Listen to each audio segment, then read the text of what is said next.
If you look at what a race car driver needs to do to try and win races, they need to know when to lead and be great communicators, how to trust and listen to their engineers, their mechanics. You gotta have great pit stops, great reliability, great race car underneath you. So I think a racing driver understands when to lead, when to follow, trust, communication. So I feel a lot of the similarities of how I'm CEO is really no different than the decision making and the relationships I had with my team back when I was racing.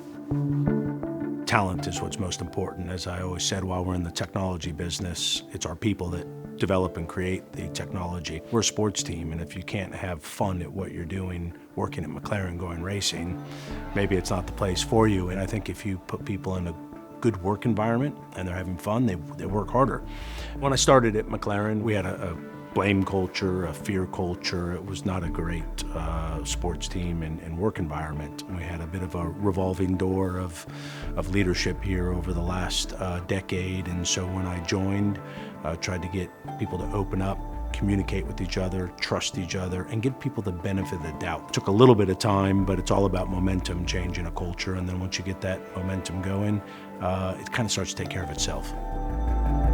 Yeah, the world is a difficult place, and it seems like every day something new is coming up. Yeah, the pandemic, I think, rocked everyone's companies in various different ways. I think we had a little bit of a benefit that we've been hybrid working for many years. You know, we have a Grand Prix team that's racing in Australia, yet, you know, mission controls back here in Woking, and we have now more incorporated hybrid working from a technology standpoint inside of our facility to make it easier for people to work on the road or from home. We are braced for turbulent markets, which will then have corporate partners scrutinizing where they're spending their money. So what we need to do is make sure that we're constantly delivering. Our corporate partners are the kind of lifeblood of our Formula One teams, and I'm fortunate that we have some of the best companies in the world are those that not only, of course, financially support our racing team, but equally as important, help us go faster, whether that's on track or off track or around human resources or around work environment. The investment we're making now is primarily in infrastructure. We have a lot of CFD and then into the wind tunnel and lots of simulations. So you try and get as much correlation that ultimately simulator before it goes on the car, especially now that we're in this cost cap era. Previously, you could kind of spend your way out of problems. Now we have spending limitations, so we need to be that much more efficient, productive with the monies that we spend. You know, the balance on investing between short-term and long-term can be tricky. However, everything that you're doing in the short term should be because it's leading to long-term. So I would say we take a long-term view on all of our decisions, which sometimes means taking short-term view on some decisions. But you know, things like ESG, sustainability, you know, it's a journey. You're never going to reach your final destination. It's something that we can always be improving upon. So we're a very loved team at the moment, which is great, but we need to keep that going. Fan engagement, at the end of the day, that's the lifeblood of McLaren Racing. I think, you know, where we're trying to get to is how can our partners help us in the ecosystem have a closer relationship with our avid fans, bring trend fans and avid fans, and introduce new people to the sport. And when they're introduced to the sport, we'd like them to fall in love with McLaren first. Yeah, implementing these strategies is not easy.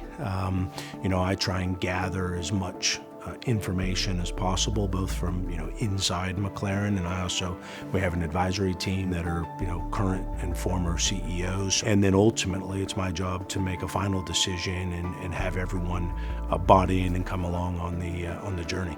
Passion drives us.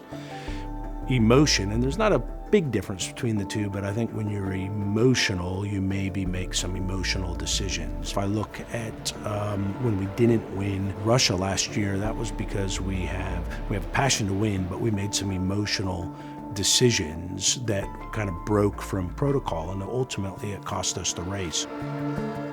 Work-life balance, that's not my specialty. It's something that I need to improve on. We all have our strengths and our weaknesses, and I've always been a workaholic. I think that is part of the job of a CEO. You have so much responsibility, and some things are in my control, and then other times things are out of my control, and it's my job to react. It's a privilege to work at McLaren. It's been my favorite racing team since 1987. I've got a great group of shareholders that give me the support and autonomy I need to be able to do my thing.